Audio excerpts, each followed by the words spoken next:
Hello, welcome to another Pitt Post-Game show from the Pittsburgh Post-Gazette. We're your hosts, Chris Carter and Noah Hiles, your Pitt beat reporters here, still at Capital One Arena, where Pitt just took down Wake Forest 81-69, moving to the ACC semifinals for the first time in 10 years. Noah, it was a wild game to watch. It was. I mean, I covered this team in the NCAA tournament last year, as did you. We were here, well, not here, but we were at the ACC tournament as well together.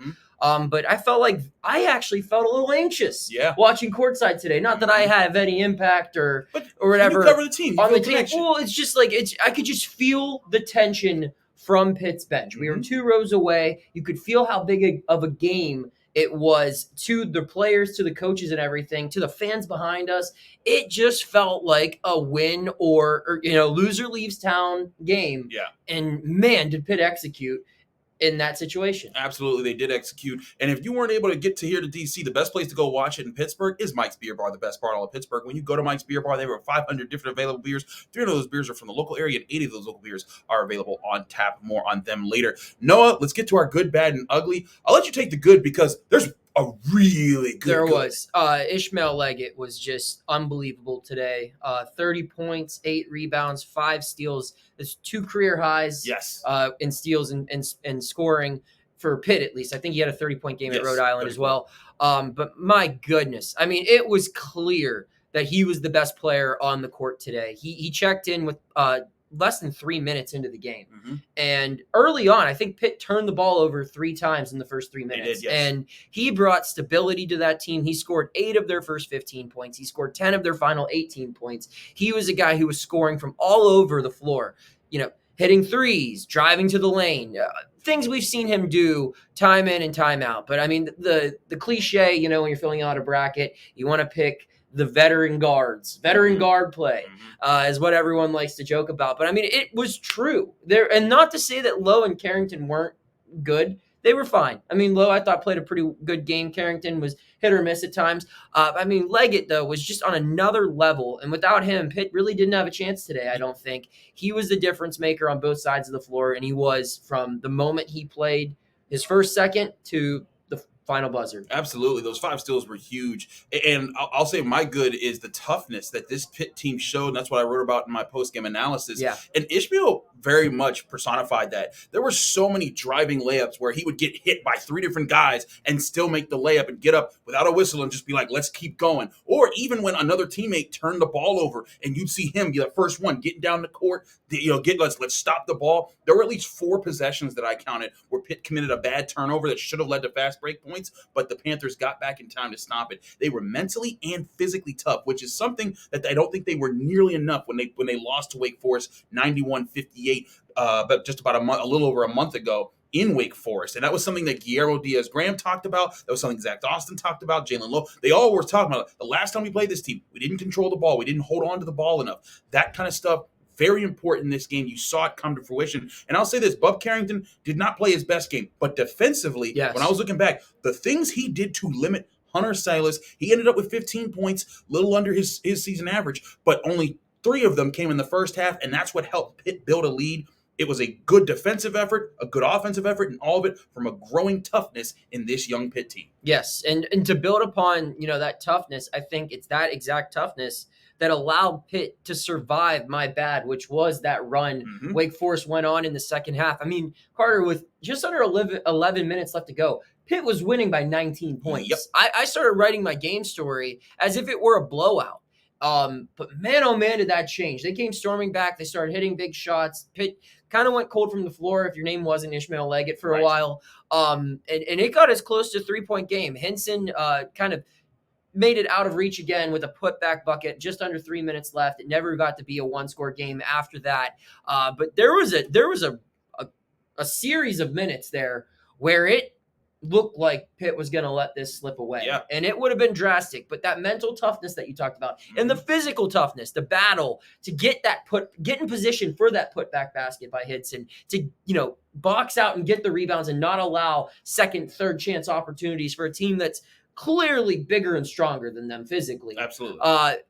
That's new. That's something that developed over the season, and that's a product of Jeff Capel's coaching. That's a product of this team continuing to want to get better and better every game. And man, oh man, I mean, it was an ugly stretch down from about 10 and a half minutes to about 2.5 minutes. It was scary, but they withstood the storm, and now they're playing Friday with a chance to go to the league championship. What's your bad, Carter? My bad comes back to the turnovers that were also part of that, and particularly the turnovers that started each half. There were 4 turnovers in the first 4 minutes in the first half. There were 3 turnovers in the first 90 seconds of the second half. Yeah, that kind of stuff comes back to bite you a lot worse. They committed 11 turnovers on the game. That's just above their season average, so it doesn't look as bad. I think a big part of it, which mitigated this bad, was they committed 0 turnovers in the last 6 minutes and 45 seconds. That was a big part of that too, with Ishmael Leggett. Even when there was a spell where I think they tried like 5 3-pointers in a row, and then eventually Ishmael Leggett got the scoring going again, and then they were able to do it. But during that process, they didn't turn the ball over. But in those early parts, they were. And that was allowing Wake Forest to kind of figure out, okay, this is how we're going to get out of our funk and get into our rhythm. And I think that played a role into how Wake Forest started their comeback and got into control, or not in control, but got back in contention in this game. Because there was a point where Wake Forest was down and out. 19 points. I mean, I was right with you. I thought Pitt was about to make this a laugher, and then Wake Forest battled back, and they deserve credit for that. But if Pitt wants to beat North Carolina on Friday, it cannot afford to have the turnover problems it had in this game, because they will do more than just, I think it was 13 points off turnovers in this game. Yeah, that's my ugly, Carter. They got to make it an ugly game tomorrow. They've got to make Armando Bacot uncomfortable like they were able to do last year in both of their victories over the Tar Heels. They've got to make RJ Davis make tough decisions and force tough shots, something they were unable to do the first time. But you look at that last matchup, they lost by 13 points. They had Jaden Lowe had only made 2 starts in his career at that point. Ishmael Leggett played, I think, 7 minutes. Yeah. He was injured. So, and Bub Carrington had a lot on his shoulders. It's a completely different Pitt team. And I'm not sitting here banging the table saying that Pitt is better than North Carolina. It's not. But it could be tomorrow. And the way it gets there, Chris, is by being the same amount of physical, if not more, on Friday at 7 p.m. It has to bring the fight to the Tar Heels. It has to prove to be the hungrier team. North Carolina, it's fighting to earn a 1 seed. I personally think it might have locked down a 1 seed with its blowout win today over Florida State, but it's not going to leave anything to chance, and neither should the Panthers, because while the North Carolina's fighting for the top position, Pitt's got to scratch and claw to make sure it gets in. Yeah, I don't think it's in yet. Some people might argue against that, but based off of what all the experts are saying, Pitt still has work to do, and it starts with a statement on Friday night. If you can get ugly and muck it up and take the game into a gritty place where you can just allow your young guards to not think and just react, and allow Blake Hinson to be Blake Hinson and neutralize Armando Bacot and RJ Davis,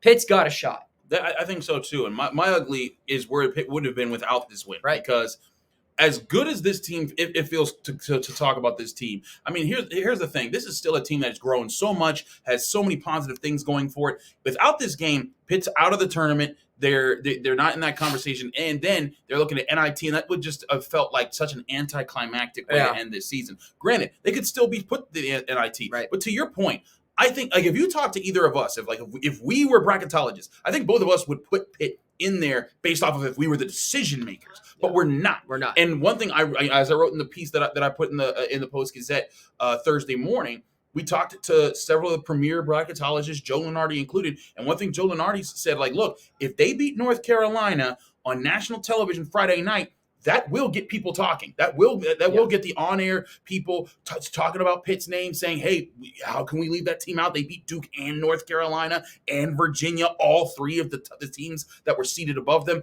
And if they win that game, they've got 23 wins, 14 conference wins. They'll be well within probably the top 40 in net and Ken Palm. Exactly. Yeah. So there's so many factors that I think work for Pitt's favor if they win that game. If they don't win that game, that will be a very interesting conversation. A lot of the bracketologists will say that will not be enough if they just beat Wake Forest and they lose to North Carolina to make March Madness. There's other people that disagree.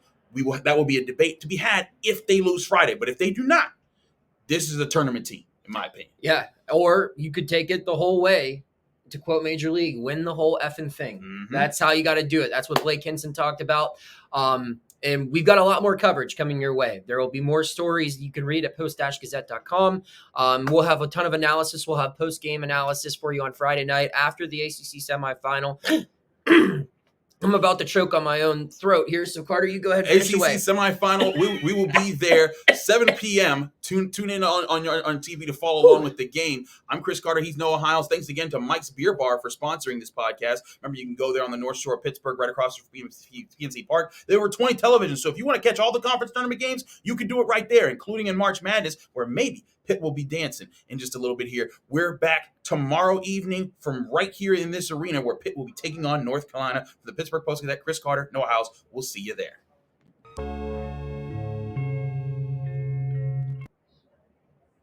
Malfunctions. Thank you for checking out this content from Post-Gazette Sports. If you watch this video on YouTube, please like the video and subscribe to our channel. For all of the sports coverage the Post-Gazette has to offer, visit post-gazette.com.